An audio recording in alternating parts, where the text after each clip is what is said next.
Welcome to my channel. Today I want to explore the full truth behind Tartarian history, a topic that has become extremely popular online and often misunderstood. Tartaria is not a hidden super civilization, nor was it a global empire erased from history. The real story is far more complex, fascinating, and grounded in historical evidence.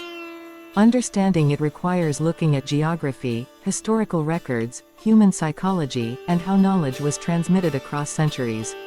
In medieval and early modern Europe, knowledge of distant lands was extremely limited.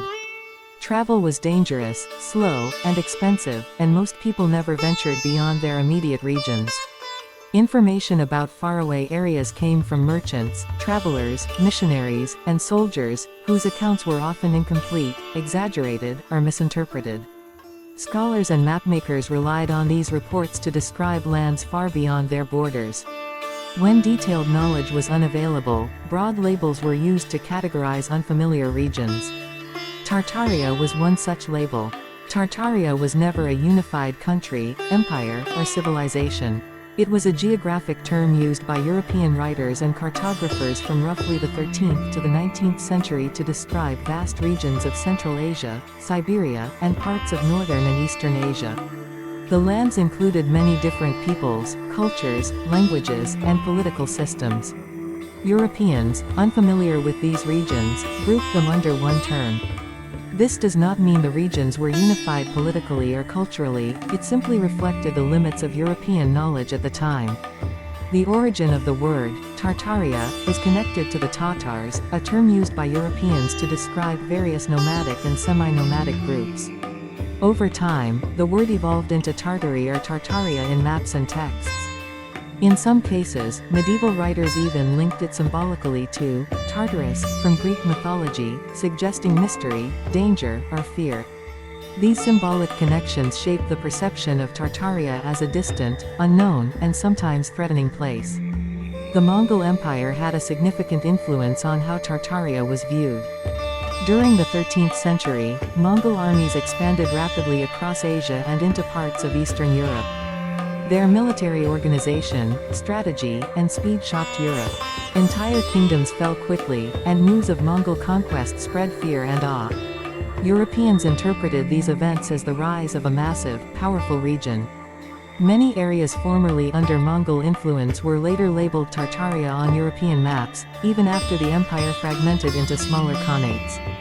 Despite this, the peoples of these lands were diverse. They were not a single unified civilization. Turkic tribes, Mongolic groups, Siberian communities, and other nomadic and settled peoples each had their own languages, religions, customs, and governance systems. Some were nomadic, moving with the seasons, while others lived in permanent settlements. Trade, diplomacy, and cultural exchange flourished.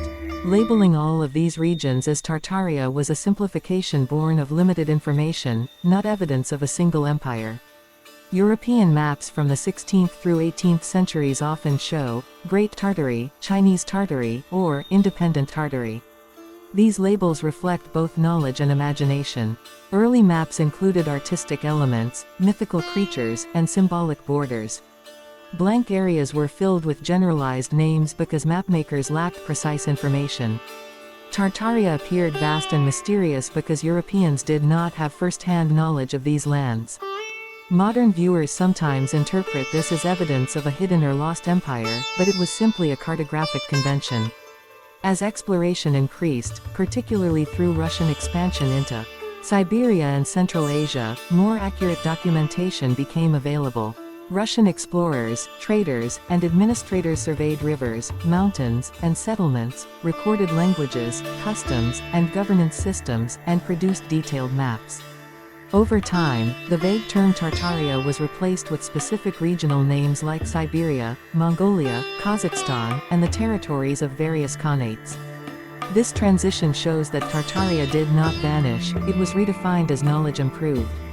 Many modern claims about Tartaria suggest it possessed advanced technology, free energy, or extraordinary architecture. No archaeological or historical evidence supports these claims. Civilizations capable of producing advanced technology leave behind records, tools, machines, and cultural continuity. No such evidence exists for Tartaria as a unified, technologically advanced global empire. Architecture often cited as Tartarian, such as large stone buildings, domes, and ornate structures, belongs to known historical periods and architectural styles, including neoclassical, Baroque, and Beaux-Arts. Their construction methods are documented, and the architects and builders are known. Old photographs showing empty streets or partially buried buildings are often misunderstood. Early photography required long exposure times, which made capturing crowds difficult. Cities were naturally smaller and less crowded than modern cities. Layers of soil around older buildings result from normal urban development, reconstruction after fires or floods, and accumulated debris, not a hidden global catastrophe. The mud flood theory is another example of misinterpretation. Urban archaeology worldwide shows layered construction in cities like Rome, Istanbul, Beijing, and many others. These layers develop over centuries due to rebuilding, environmental changes, and human adaptation. This is a normal historical process, not evidence of an erased empire. The real history of the regions once labeled Tartaria is rich and complex. Central Asian societies developed sophisticated horsemanship, military organization, trade networks, metallurgy, and governance systems. They controlled key portions of the Silk Road, facilitating the movement of goods, ideas, art, religions, and technology between East and West.